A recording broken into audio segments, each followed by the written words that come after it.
We'll show you, if we have a chance, some clips from that new series.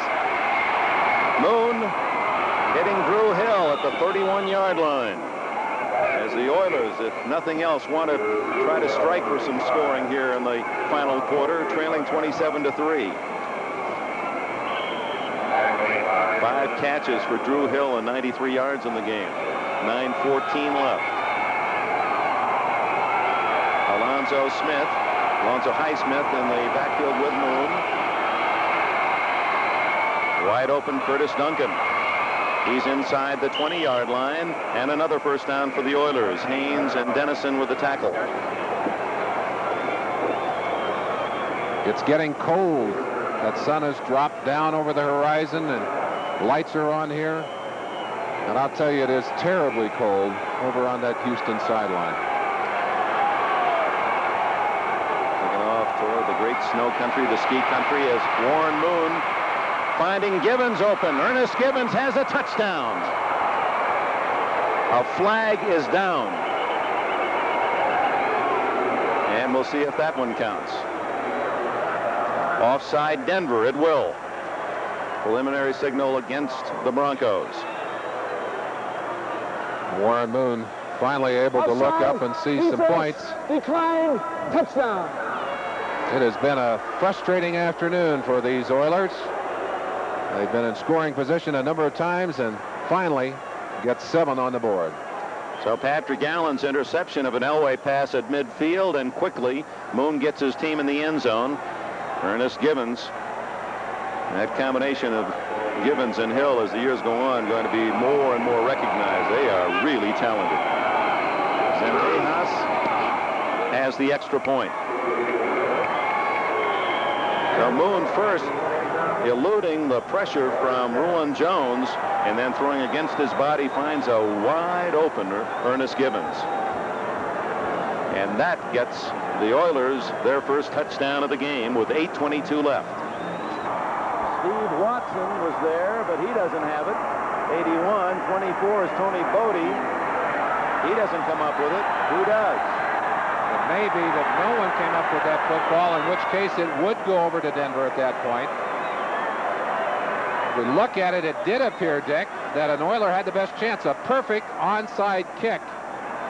The Oilers are up. Oh, that looks like a basketball jump ball, and I think that what happened is that nobody had possession, and that ball goes out of bounds. That's exactly right, Merlin. Watson was the man who was able to bat it away. Oh, there it is. It's loose. Oh, it didn't go out of bounds. No, it didn't.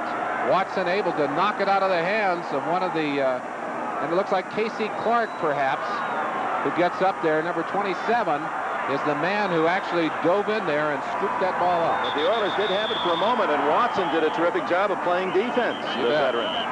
He's done that many times as a pass receiver, knew exactly how to knock it away. Well, the Oilers that close to coming up with a football on an excellent onside kick by Zendejas. You couldn't ask the ball to do a better trick for you. Got it to hop high and give those people time to get down underneath it.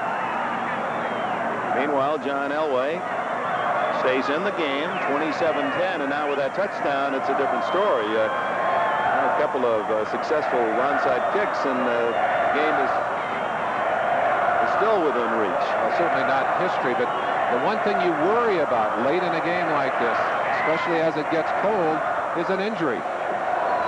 Yeah, while Elway comes to talk with Dan Reeves, let's go back for those of you who may not have been with us from the start. Here's the biggest play of the game. First possession for the Oilers. Second play, they try a long pass, a lateral pass to Rozier. He can't handle it. It's a live ball, and the Broncos recover at the 1-yard line and score.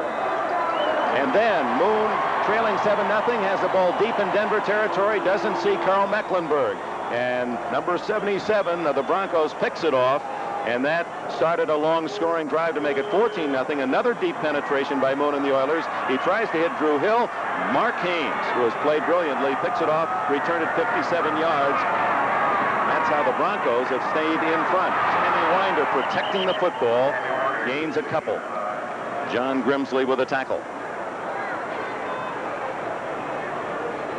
The Broncos then with a lead of 24-3 at the half. Came out in the third quarter throwing the football. They have not played conservatively, and in fact, intercepted on the last possession, and that led to the Houston touchdown. Dan Reeves really continuing to do what this Bronco team does best, which is to throw the football, mixing in the run as an alternative. Teal and Mark Jackson are the wide receivers.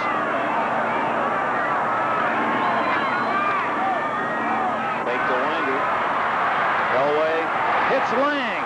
Gene Lang to the 25-yard line, carrying Robert Lyles with him.